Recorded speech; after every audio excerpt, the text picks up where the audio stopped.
80% of UC sufferers have leaky gut, but nearly 100% of them never get diagnosed with it.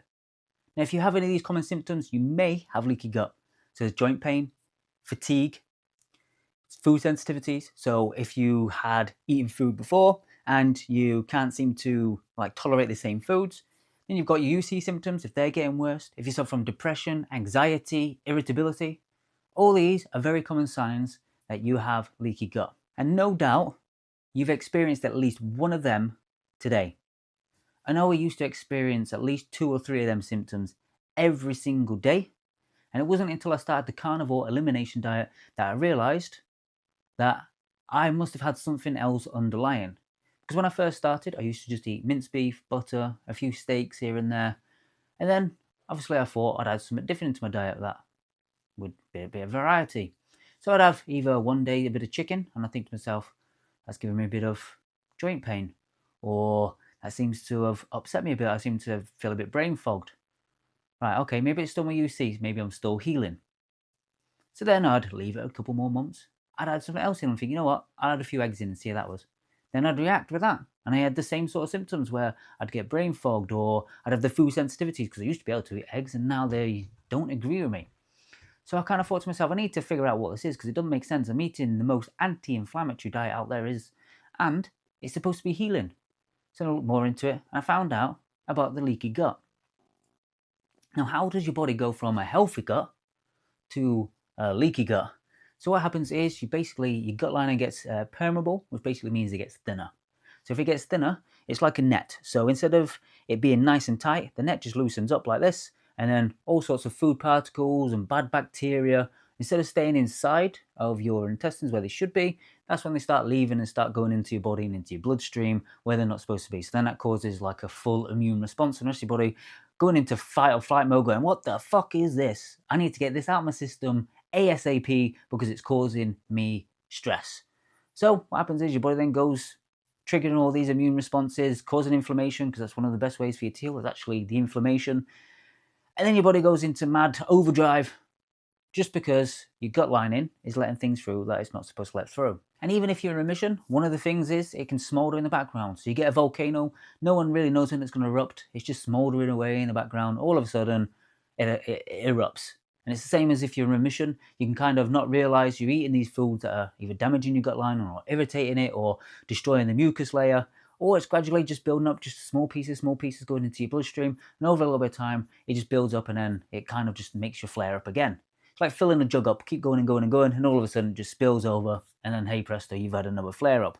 Now this could be one of the reasons why you've had multiple flare ups over years because of leaky gut. It's one of the things that kind of give me a aha moment because I thought to myself, I've had many flare ups, and every time I thought I was in remission, I'd maybe go 6 months and think, okay, I'm in remission, this is fantastic. Then all of a sudden, boom, again, a flare up. I'm thinking, what the fuck is going on here? And then it happened again and again.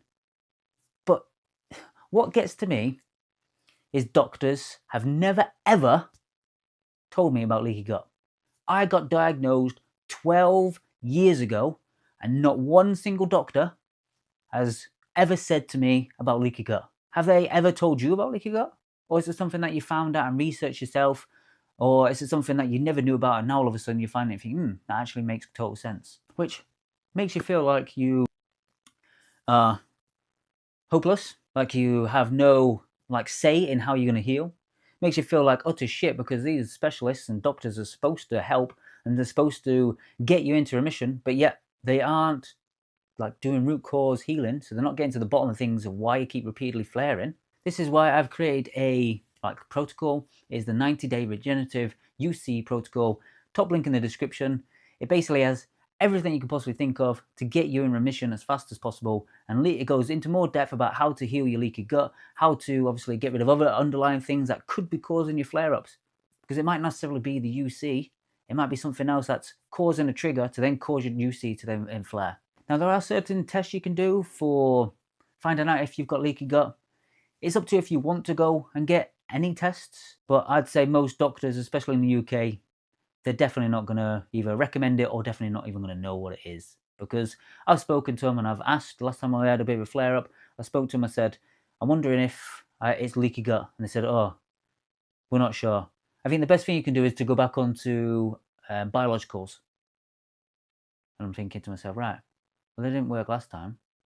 So what you're telling me is, once again, you're trying to put a bandage over a deep wound because that's all you ever know. So there's tests like the Maninol test and the lactulose test. Basically what happens is you take both and they test your piss for seeing how much the balance is between both.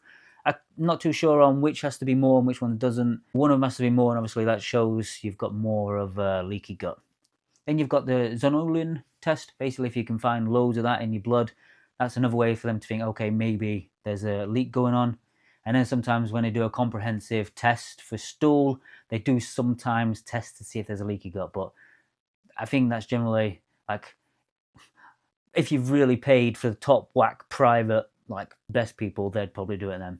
But I don't see, especially in the UK, when you've got the NHS system where it's free, they ain't going to be fucking doing that. They're not once in 12 years, and they've taken a lot of my shit, quite literally taken a lot of my shit to test it, and not one single person has ever said to me that they're going to do a leaky gut test. So take it with a grain of salt.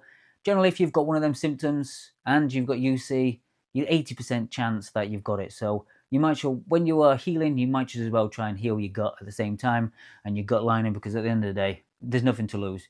So how can you heal leaky gut?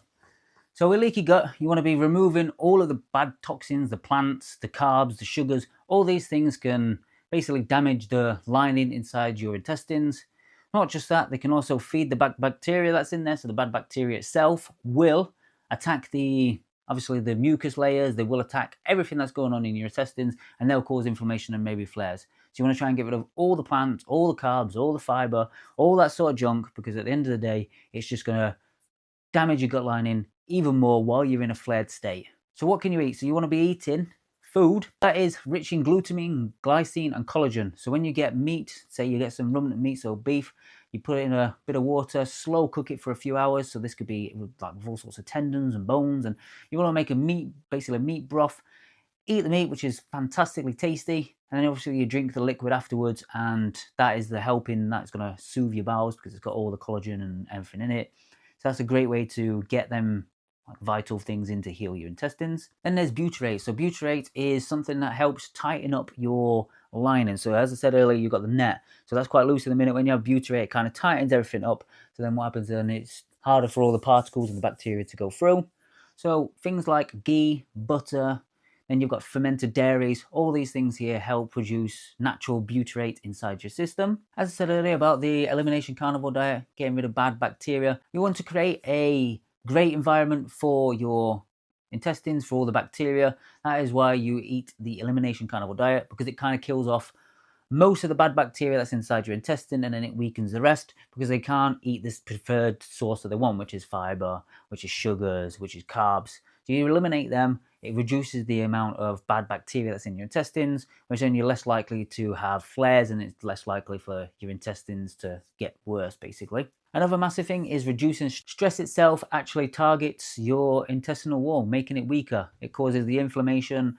It's not a good thing. So if you can reduce your stress, try to meditate, try to have a few days off from work if you can, try and take a few days away, whatever it is to reduce your stress just for a couple of days, because that stress level will cause so much more damage to your permeability of your intestines. It's not good.